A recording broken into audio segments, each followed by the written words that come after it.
بسم اللہ الرحمن الرحیم۔ السلام علیکم میرے پیارے بھائیوں اور بہنوں۔ خوش نصیب لوگ کون ہیں؟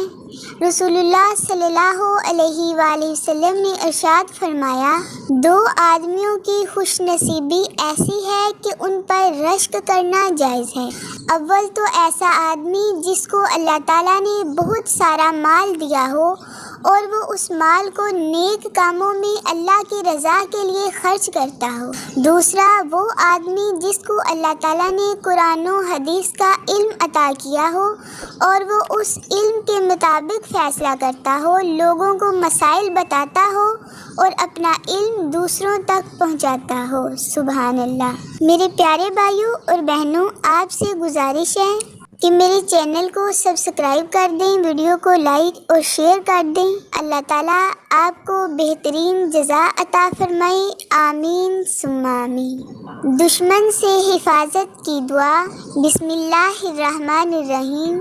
اللہم انی اعوذ بک من الشقاق والنفاق وسوء الاخلاق۔ اے اللہ، میں عداوت، مخالفت، منافقت اور اخلاق بد سے پناہ چاہتا ہوں۔ واپس نہ کرنے کی نیت سے قرض لینے والا، یعنی اگر کوئی شخص کسی سے قرض لے اور اس کی نیت یہ ہو کہ وہ واپس نہیں کرے گا تو ایسے شخص کے لیے کیا حکم ہے؟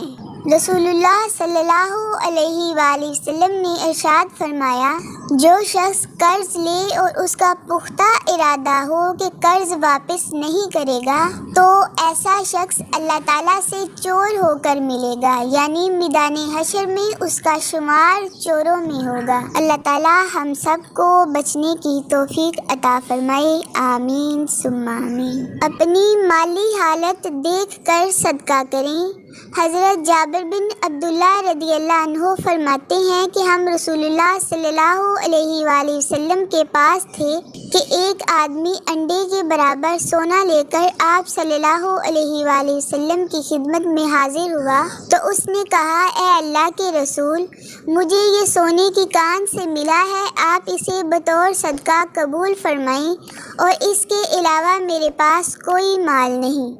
آپ صلی اللہ علیہ وآلہ وسلم نے اس سے منہ پھیر لیا تو وہ شخص آپ صلی اللہ علیہ وآلہ وسلم کی داہنی طرف سے آیا اور وہی بات دہرائی۔ آپ صلی اللہ علیہ وآلہ وسلم نے پھر اعراض فرمایا تو وہ آپ صلی اللہ علیہ وآلہ وسلم کی بائیں جانب سے حاضر ہوا۔ آپ صلی اللہ علیہ وآلہ وسلم نے پھر چہرہ مبارک پھیر لیا، پھر وہ آپ صلی اللہ علیہ وآلہ وسلم کی پشت سے حاضر ہوا تو آپ صلی اللہ علیہ وآلہ وسلم نے وہ سونے کا ٹکڑا لے کر اس طرح پھینکا کہ اگر وہ اسے لگ جاتا تو وہ ضرور زخمی کر دیتا۔ پھر آپ صلی اللہ علیہ وآلہ وسلم نے ارشاد فرمایا، تم میں سے لوگ اپنا مال لے کر آ جاتے ہیں اور کہتے ہیں کہ یہ صدقہ ہے، اور پھر بعد میں بیٹھ کر لوگوں کے سامنے ہاتھ پھیلاتے ہیں۔